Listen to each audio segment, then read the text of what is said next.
A celebrity memoir like I'm Glad My Mom Dies begins with a paradoxical premise. On the one hand, Jennette McCurdy's mother is the one who brought her to fame that she has today. It is clear that, as a child star, she would have been unable, and as we can read, unwilling, to engage independently in the machinery that is Hollywood. If Jennette had been an unknown woman, under the harsh thumb of a manipulative parent, and no one was around to hear it, would her sounds be heard? Because she is a celebrity, we have to contend with the idea that it is exactly her mother's horrible behavior that allowed her to speak. I personally also had to approach a celebrity memoir, a genre I do not usually like. That is because memoirs like this often skirt past the darker truths of being a person of fame for more of the anecdotal world that the celebrity inhabits. Celebrity positivity typically overrides some of the harsher aspects of how absurd the act of becoming a person of interest is. Celebrity, to me, is the intersection of all the monstrous aspects of how society develops, taken to their exaggerated conclusion. Perhaps, to be a celebrity makes it impossible to understand it from the inside. I disagree. I think this could be a place to be raw and honest, thus informing the readerly public how many of these difficulties are actually, in fact, what we ordinary people face in muted form. To me, Jennette transcended these two problems in her book.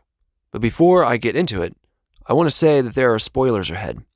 Many of the aspects of the book I'm going to discuss are not based on style, but substance. Jennette's style is conversational, though I might not be giving her enough credit for her pacing and for the way she manages to blend scene and summary. But I will say that the book is more well known for its traumatic content. Beyond these moments, I am not sure what else would bring a person to the book. So if you want to read these for yourself, I would highly recommend reading first, and then coming back. The reason Jennette's book surpasses these impasses in the celebrity memoir genre are, first, that her thesis statement makes a rarely discussed claim, and it is right there in the title. Is it the case that, given enough pressure, it is better for a person to be dead rather than living? Is it the case that, if a person is bad enough, their death would offer no ethical downsides, but would in fact liberate those people who find themselves trapped by this person's very presence? In our humanist modern climate, this is a sort of taboo subject. We do not have justice, instead we have the law, and under the eyes of the law, a person can be an asshole while still remaining a legal citizen. There is a certain freedom allowed in a lifestyle of an individual, regardless of its difficulty to others, as long as this person is obeying the law. This is why certain books, like Charles Dickens' A Christmas Carol, remain universal to this day. What is needed for redemption of these people is not through the eyes of the law. In fact, it is the law itself which allows Scrooge to operate with such malice. What happens to him ends up being a moral intervention, using Scrooge's past, present, and future. But Scrooge is fiction, not reality. And as we are all too aware, there are people who exist out there who do things to people and get away with it, because there exist certain symbolic structures in the world to allow it. Jennette McCurdy's mother is a person who, in strict terms, used every facet of the world to get her daughter into acting. Dance classes, acting classes, singing and recording music, television shows, films. All of these things were far from illegal, quite the contrary. As her mother insists, quote, "You should consider yourself lucky," close quote. Her mother, in one guise, is simply taking all necessary steps and doing whatever it takes to give McCurdy the best opportunity for stardom. In a sick, devil's advocate position, we could infer that McCurdy was given chances that few other people could have had, and that her mother was heroic for providing her those opportunities. So just because McCurdy titled her book, I'm Glad My Mom Died, there is no reason to think we should agree with her. Still, the thesis is a big one, and one that she proves with each section of her book.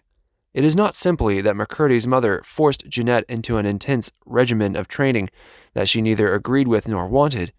It is that the mother character inflicts a series of manipulative, psychologically disturbing invectives on her daughter that I think prove to the reader that she was unfit to be her mother.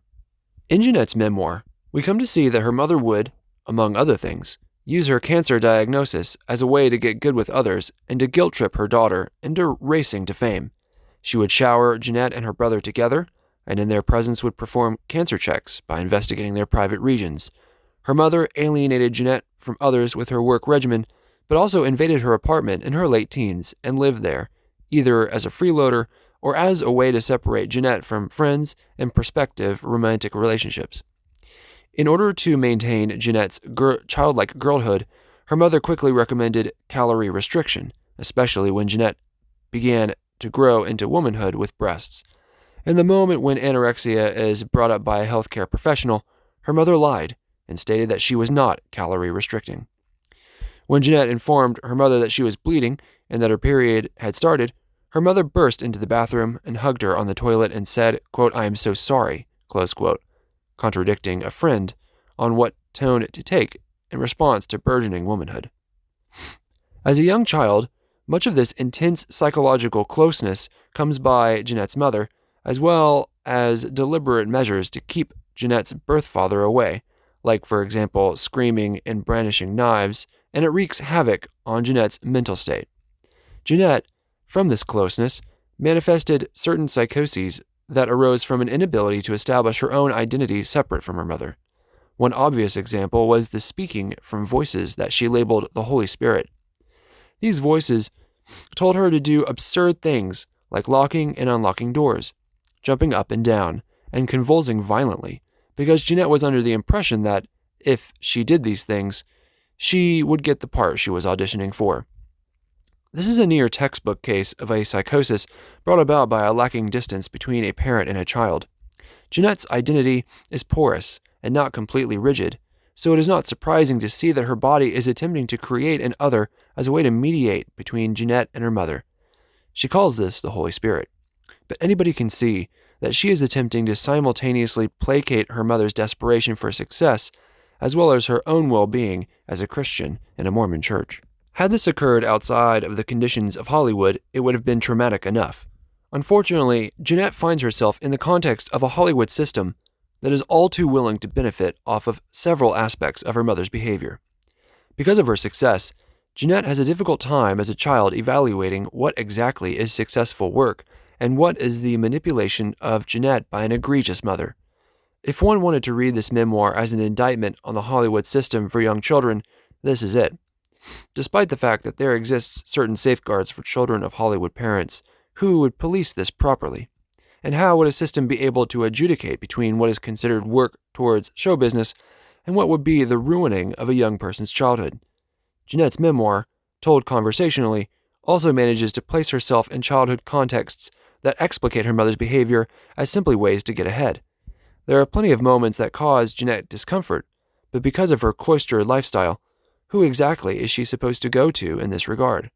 How would Miranda Cosgrove, Jennette's coworker, even know at that age what would be considered ethical behavior? Why would the creator and director of iCarly want to change the conditions of a show that successfully ran for 5 seasons? When we consider Jennette's mother's ethics in the context of Hollywood, this is what adequately answers the paradox that I began with. It is the very nature of celebrity for the young that put her here. Yes, but when in Jennette's life was the choice to escape? What young person could evaluate her life with this kind of abstract understanding? Jennette should not be blamed for her celebrity in writing this memoir because she was not asked to be a celebrity in the first place. There are certain philosophical points to draw from the work that go past Jennette's life and should be required thinking for all parents. One of them is the almost impossible fact that parenting is intrinsically a failure to read the biological and genetic determinations of a child's interests as they are nurtured. We know that they are different from us, but we do not know how our parenting affects our children genetically. We want to involve our children in activities, yet the cultural modes of applying those activities are not infinite and are embedded in whatever we happen to emphasize as important learning moments. Is contact sport a healthy avenue for a shy and introverted child? Does child acting produce a healthy and loving adult? The end result is horrifying, at least to me. Children play out all the blind spots of parenting. And so it goes with Jennette.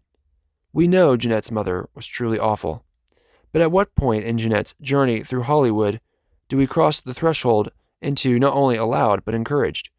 Whether or not Jennette acknowledges these facets of fame because of the context of her mother's death, these questions appear nonetheless. I have no doubt that, had Jennette's mother been alive to defend herself, she would have absolutely defended her actions as doing what, quote, any mother would have done, close quote, to give her daughter what she never could. This counter-argument runs right into the face of the deeper world of capitalism, of the gig economy, of the anxiety induced by becoming the very thing any industry wants for fear of destitution and poverty. An excellent example of this in concrete terms is when Jennette suddenly realizes that Hollywood adores her ability to cry on demand. She does this by imagining her siblings dying under horrible circumstances. Her relationships are rendered currency that can be traded in order to produce a certain effect. We might claim that this is only something that Jennette had to face as a child star, but we forget that we basically sell our talents all our lives, in every context, without any sort of doubt as to whether this is in fact okay for us. The success of Jennette's memoir is no accident, but rests in a contingent moment, a crossroads between religious fundamentalism, millennial anxiety, and Gen Z apathy, and the terror that is Hollywood. In a country like America, where show business and entertainment affect the way parents perceive the value of their children, we really have to sort of ask ourselves if any and all suffering is worth it to produce what we consider to be high-level art and entertainment. Can any or all of it be done ethically? And, assuming someone does reach celebrity status, is that something desirable under any circumstance?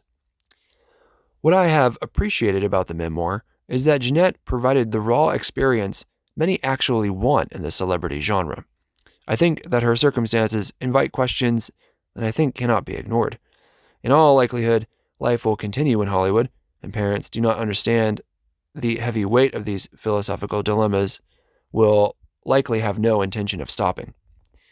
But for those who need a celebrity memoir that, in my opinion, really goes there, I'm Glad My Mom Died is one of the better attempts.